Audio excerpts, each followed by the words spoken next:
Welcome to the TEFL Training Institute podcast, the bite-sized TEFL podcast for teachers, trainers, and managers.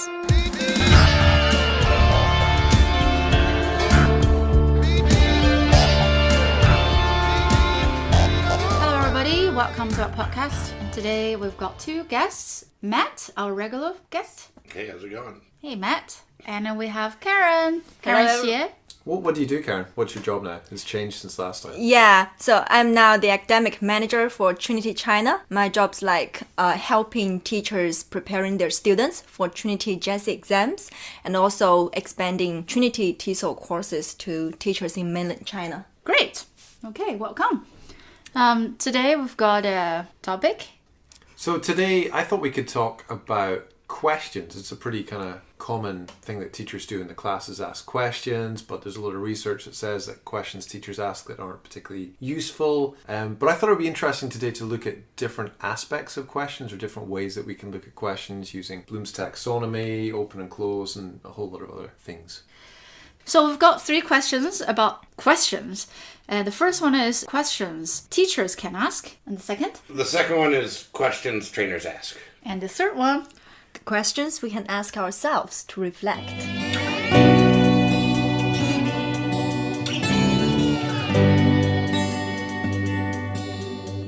You know, we've all are teachers, we're teachers, right? And we're trained teachers. So I think asking questions is one of the fundamental, we can say, skills or important part of teaching. So what do you think teachers usually struggle with asking questions in the classroom? I got curious in that question, and that's why I used it as my section 1 for my Deep TESOL portfolio topic.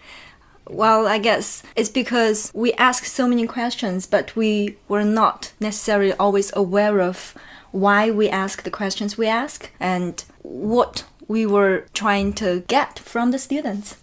So, did you find anything in your research?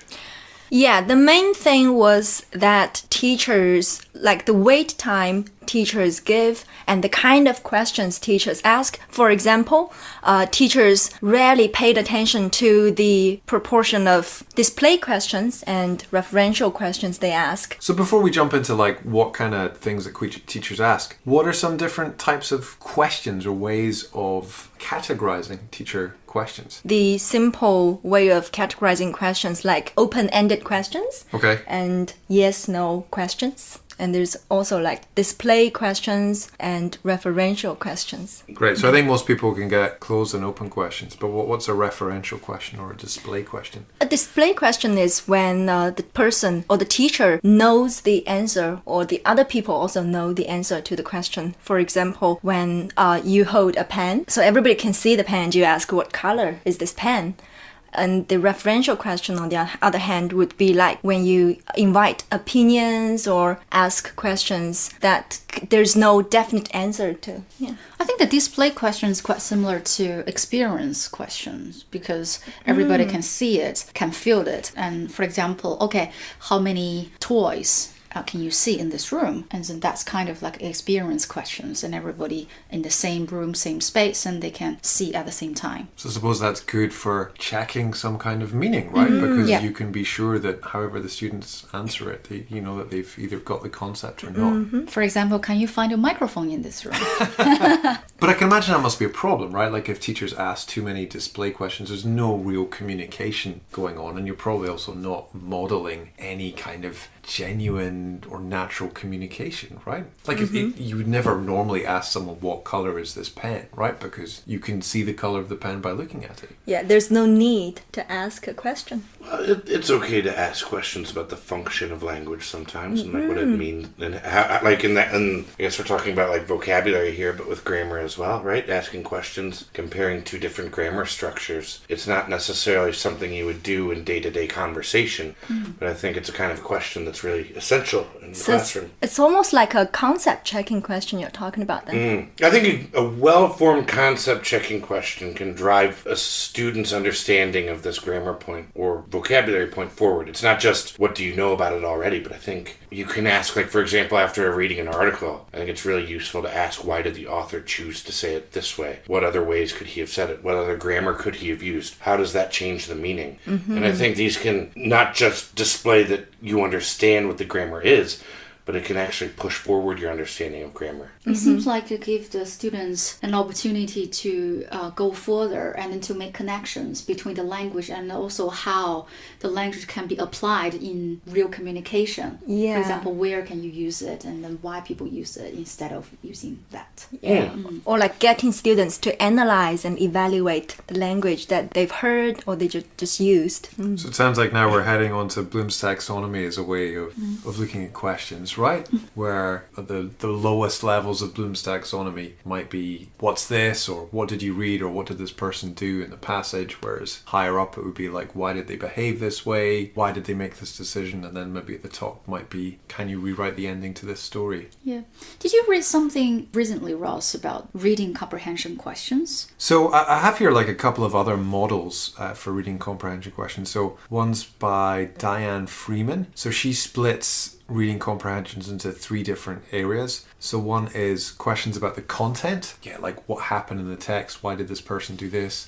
And then you get questions about the language. So maybe those are ones like Matt mentioned earlier, like what tense did the person use here, why did they use that, what does that show?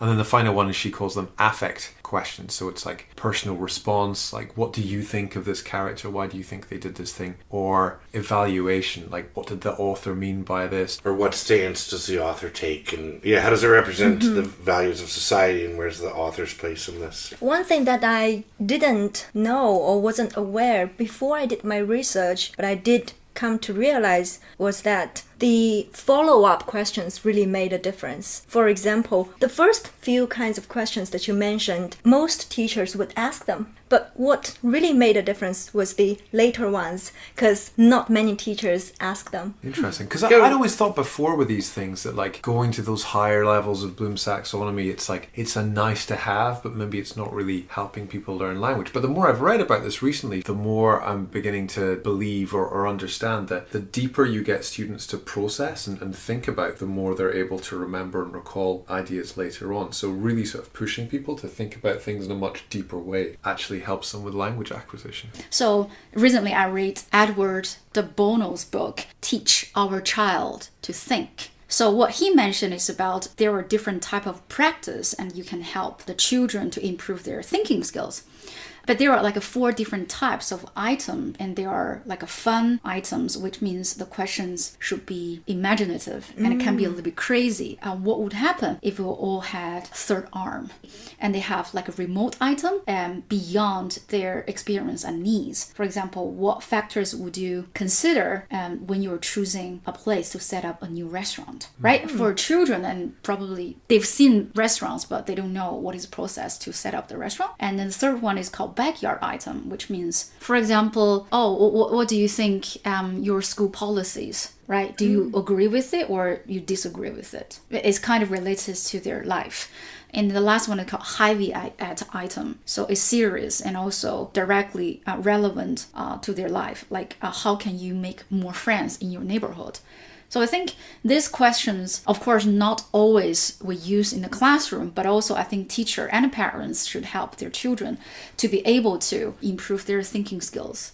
I think it's really useful to have different models like this so you can just look at questions from different angles.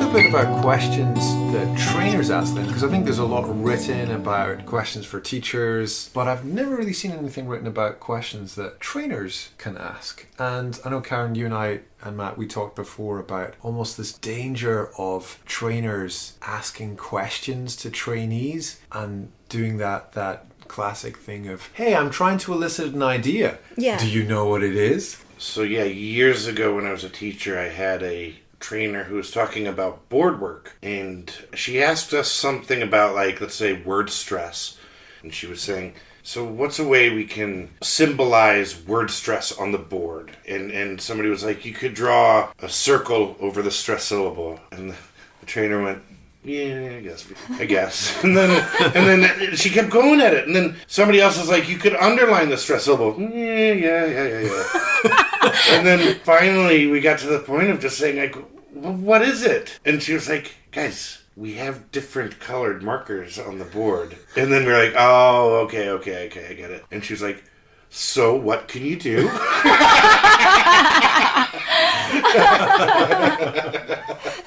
It's almost like reading my mind or guess what I'm thinking rather than like what we can do or different options. And at least in that example, none of those other options were any less valid than her one. And I think the thing is that people will be more likely to use their idea than the idea that you gave them, which is, I think, is why that self-discovery is so useful. Not because necessarily the people are going to come up with amazing ideas, but it's their idea. And if you come up with something yourself, you're much more likely to like it than something that someone else spoon feeds you. Russ, when you observed my training before, or maybe when you observed my lessons, at the very beginning, the first question you asked was, what kind of feedback do you want? Do you want to do like a coaching reflection thing? Do you want me to just give you a few points to work on? Or what do you want? And I thought that was pretty cool, you know? But I think we ended up doing kind of a reflection thing. And then we finished that and I said, okay, what's your advice? That's because maybe you both preferred that coaching style. We were so used to a certain way of doing things in like training and feedback. And we just assumed that people would prefer similar ways. We are just how we trained. I think, like Matt mentioned, I think it's great if the trainer can give the options to the trainee on what type of feedback you prefer. It also doesn't mean that's always true. If I say I prefer direct feedback, it doesn't mean this person can really accept and to be reflective on those direct feedback or take actions. So I think there's always like a balance. I don't think I do that anymore. I don't think I give people that choice, because I think what I found was that people just say, yeah, just tell me what you think. I think that's sort of like the default setting. You know, if you ask, like, do you want direct feedback or do you want to be coached? But I often find that after you tell someone, okay, these are the 3 things I would change, that they're like, well, that was a bit direct. It's like, well, that's what you thought you wanted, but maybe that's not what you actually wanted. And in that situation now, I usually go, what do you want to talk about the lesson or about the training? Like, tell me about it. And then usually you find if the thing that the person first starts speaking about is the thing that they're most interested in, and then you can start kind of exploring that area. But I think it's also a good opportunity if they felt that they did something really well, and we can still explore, okay, why do you think it went really well? We were talking last night, you drew a distinction between 2 kinds of questioning. You're saying, oh, that's eliciting. It's not really, what was it? Right, so I think, Karin, your example was like, well, I asked these questions so people can self-discover. But I think there's a difference between self-discovery and eliciting. If you ask a lot of questions to elicit, that's like, I have an idea and I want to quote-unquote coach you to get to this idea that I'm already thinking of. And I think that's the thing that people find annoying. Whereas self-discovery is different, because that's, for me at least, that's you're discovering your own answer to the question. And I don't really care if the answer that you get is the same answer as I've thought of or not. And so often I think what every trainee hates is when the trainer is eliciting from them and they try to disguise it as self-discovery.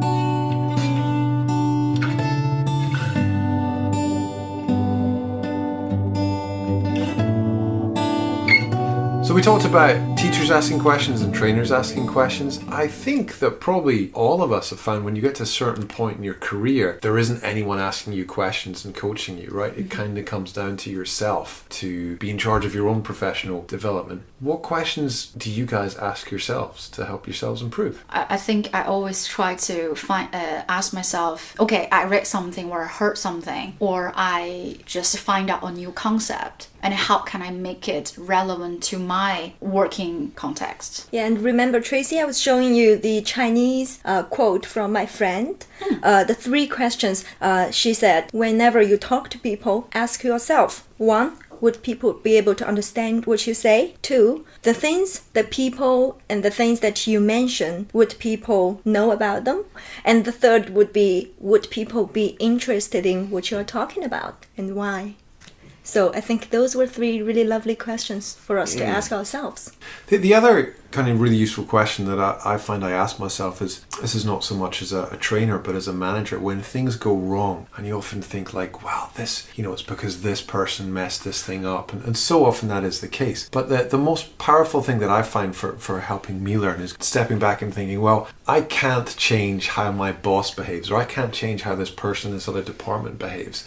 So those things were out of my control. And even though this was 99% this other person's fault, what's the thing that I could have done differently in this situation? And I find that's a really, really useful thing. And also for people that work for you going, okay, so this wasn't your fault, but what's the thing that you could have done differently to prevent that from happening? And then all of those like annoying situations, all of those problems, when they arise, you can still turn them into some opportunity to learn something.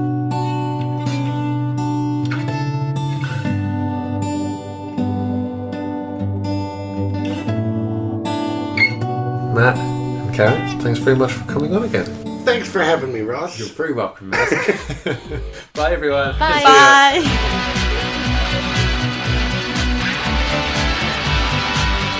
For more podcasts, videos, and blogs, visit our website www.tefotraininginstitute.com. If you've got a question or a topic you'd like us to discuss, leave us a comment. And if you want to keep up to date with our latest content, add us on WeChat at Tefo Training Institute. And if you enjoyed our podcast, please rate us on iTunes.